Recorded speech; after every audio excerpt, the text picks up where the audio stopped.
제5장 그리스도와 교리 서론 60년 동안 리뷰 앤드 헤럴드지에 2000회에 걸쳐 엘렌 G 화이트 여사의 기사가 실렸다. 그 외에도 영문 시조 잡지에 2000회의 기사를 기고하였다. 또한 수백 번에 달하는 기별들이 유스, 인스트럭터 및 건강 잡지들, 연합회의 기관지들을 통하여 전하여졌다. 이러한 기사들의 내용 가운데는 실제적인 교훈, 교회를 위한 경고와 권면, 여행과 활동 상황에 대한 보고, 영혼 구원 사업을 위한 교훈, 그리고 가장 중요한 교리 문제에 관한 설명 등 다양한 문제들을 취급하였다. 정기적인 형식으로 지면이 자유롭게 할애되어 다방면에 걸친 중대한 교리에 관한 문제들을 상세한 논법으로 설명할 수 있게 하였다.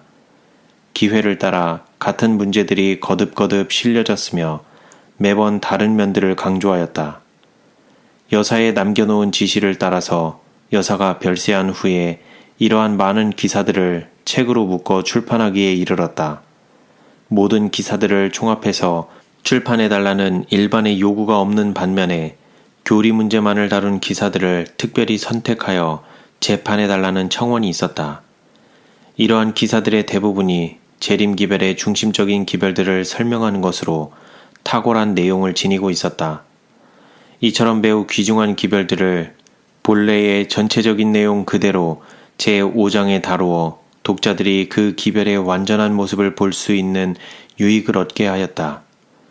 여기에 약간의 예외가 있음을 밝혀두고 싶은 것은 교리 설명에 직접적인 관계가 없는 기사로서 그 내용의 분량이 많을 경우 그것들을 삭제했으며 삭제된 부분은 일반적인 방법으로 표시해 놓았다.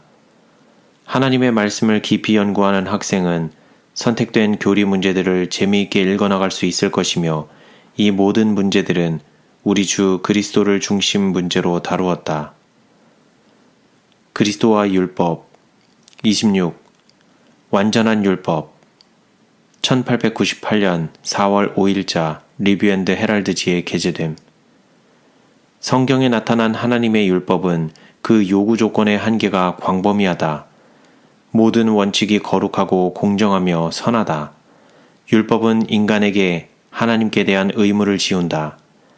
율법은 사상과 감정에 호소하며 또한 율법의 요구를 범한 사실을 깨닫는 모든 사람에게 죄에 대한 회오를 일으킨다.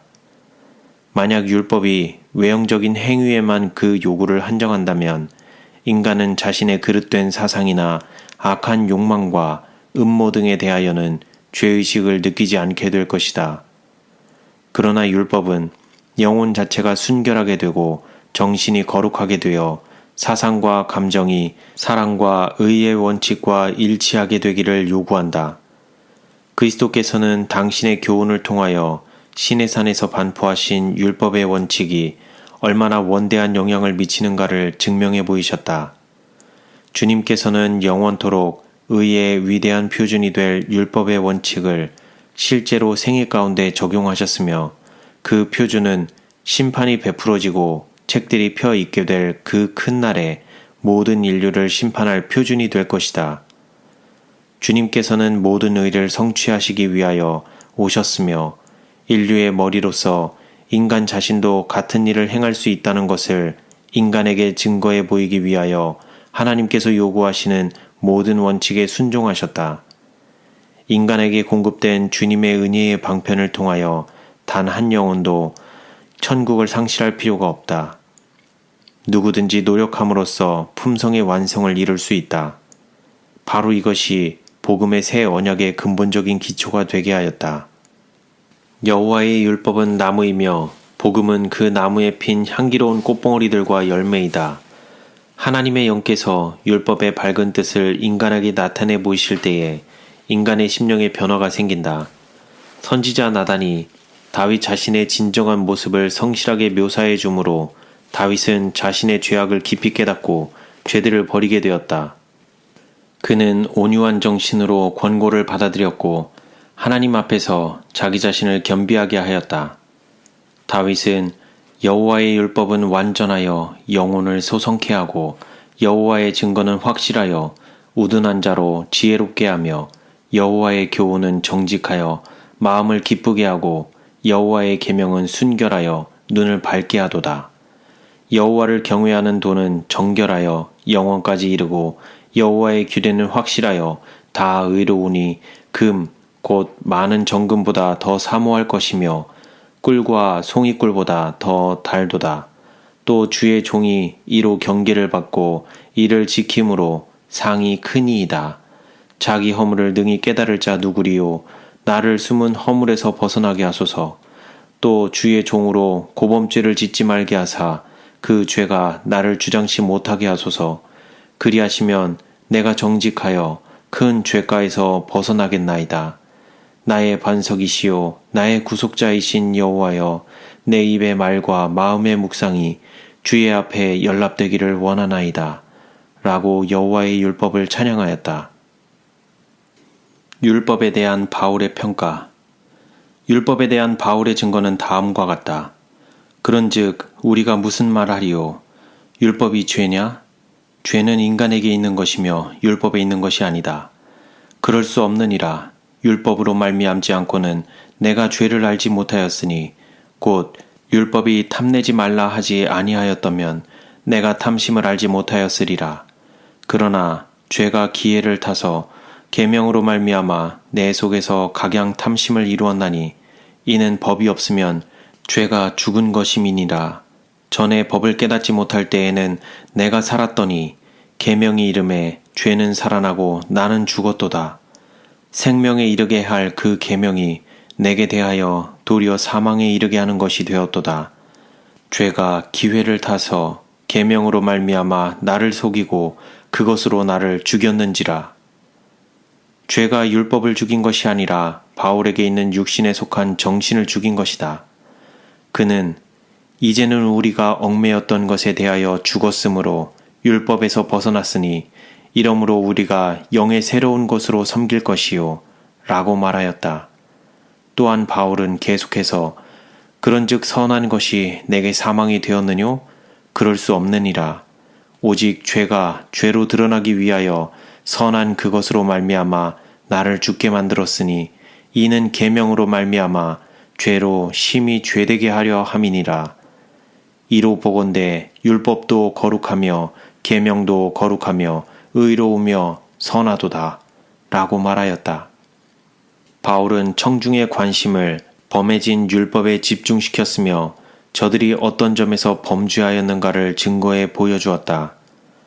바울은 학교의 교사가 학생들을 가르치는 것처럼 가르쳤고 저들이 하나님께 충성하는 생애로 돌아가는 길을 보여주었다. 율법을 범하는 생애 가운데는 안전함이 없고 평안과 정당성이 없다. 인간이 죄를 계속해서 짓고 있으면서 하나님 앞에 무죄한 자로 서기를 바랄 수 없으며 그리스도의 공로를 통하여 하나님과 화평할 수도 없다. 그는 범죄하는 생애를 그쳐야 하며 충성되고 진실하게 되어야 한다. 죄인이 도덕을 투영시키는 큰 거울을 바라볼 때 그는 자기 품성의 결함들을 발견하게 된다. 그는 흠과 점이 많으며 더럽고 정죄를 받은 자기 자신의 참 모습을 보게 된다. 그러나 그는 율법이 어떤 방법으로도 죄를 벗게 할 수도 없고 범죄자를 용서해 줄 수도 없다는 사실을 깨닫게 된다. 죄인에게는 율법 이상의 것이 필요하다. 율법은 죄인을 그리스도에게로 인도해주는 학교 교사다. 죄인은 죄를 담당하신 구세주를 바라보아야 한다. 갈바리의 십자가에 달리셔서 모든 세상 사람들의 무거운 죄에 눌려 죽어가는 그리스도께서 죄인에게 나타나 보이실 때 성령께서는 죄를 회개하는 모든 영혼들에게 하나님의 태도를 보여주신다. 하나님이 세상을 이처럼 사랑하사 독생자를 주셨으니 이는 저를 믿는 자마다 멸망치 않고 영생을 얻게 하려 하심이니라. 우리는 각자가 개인적으로 과거 어느 때보다도 여호와께서 가라사대 라는 성경 말씀에 주의를 기울일 필요가 있다. 하나님께 불충성하며 거룩한 안식일을 모독하고 성경의 가장 이해하기 쉬운 말씀을 트집 잡으며 성경의 참 뜻을 왜곡하게 해석하려는 사람들이 있으며 이와 동시에 저들은 자신의 불순종하는 생애를 성경 말씀으로 합리화시키려고 필사적인 노력을 한다. 그러나 진리의 말씀은 마치 그리스도 당시에 서기관들과 바리새인들을 정죄한 것처럼 그러한 행위를 정죄하고 있다. 우리는 진리가 무엇임을 알아야 할 필요가 있다. 우리가 바리새인들이 행한 것처럼 행해서 될 것인가? 또한 우리가 세상이 일찍이 알지 못했던 가장 위대한 교사를 등지고 인간의 유전과 격언과 속담을 따라야 할 것인가? 율법을 범한 결과 인간이 함부로 용납해서는 안 될 여러 가지 신념들이 있다.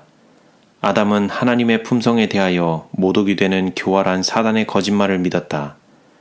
여호와 하나님이 그 사람에게 명하여 가라사대 동산 각종 나무의 실과는 네가 임의로 먹되 선악을 알게 하는 나무의 실과는 먹지 말라.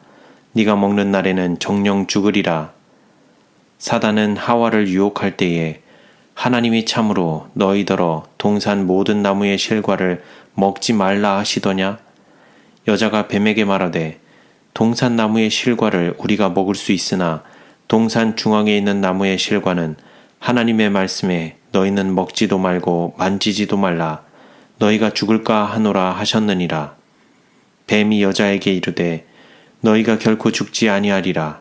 너희가 그것을 먹는 날에는 너희 눈이 밝아 하나님과 같이 되어 선악을 알 줄을 하나님이 아심이라 고 말하였다. 하나님께서 우리 시조들이 갖기를 원치 아니하셨던 지식은 범죄에 대한 지식이었다.